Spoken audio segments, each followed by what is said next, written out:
లిప్స్ని thin ఉన్నా, shape సరిగా లేకున్నా, దాని వాల్యూమ్ తక్కువ ఉన్నా, ముడతలున్నా, ఈ అన్ని కండిషన్స్కి lip filler is the best simple solution. So చాలామందికి లిప్ ఫిల్లర్ ట్రై చేస్తుంటారు. లిప్ ఫిల్లర్తో యూజువల్గా మనకు 8 to 10 months 1 year వరకు రిజల్ట్స్ ఉంటుంది. తర్వాత మళ్ళీ మనం ఇయర్లీ వన్స్ ఆర్ అట్లా టచ్అప్ చేసుకుంటూ ఉంటే ఆ లిప్ వాల్యూమ్ అలాగా మెయింటైన్ అవుతూ ఉంటుంది. ఇది ఎనీవన్ ఎబో 20-22 years తర్వాత ఎవరైనా చేయించుకోవచ్చు. యూజువల్గా వాల్యూమైజేషన్కి లిప్ థిన్ ఉన్న వాళ్ళకి చాలా బాగా వర్క్ చేస్తుంది.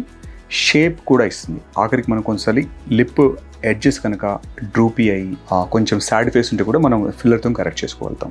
ఈ మధ్యలో కొత్త ప్రోడక్ట్ వచ్చింది లిప్ ఫిల్లర్లో. లిప్ ఫిల్లర్స్ మీకు కామన్గా చాలా మంచి కంపెనీస్ ఉన్నాయి. ఆ ప్రోడక్ట్ స్పెషాలిటీ ఏంటంటే లిప్ ఫిల్లర్తో పాటు లిప్ కనుక డార్క్ ఉన్న వాళ్ళలో అది రెడ్గా చేస్తుంది. సో ఇది ఒక అడ్వాన్స్ ప్రోడక్ట్. ఇది లిప్ కలర్ కనుక అంటే కలర్ చూడడానికి రెడ్ కలర్లో ఉంటుంది.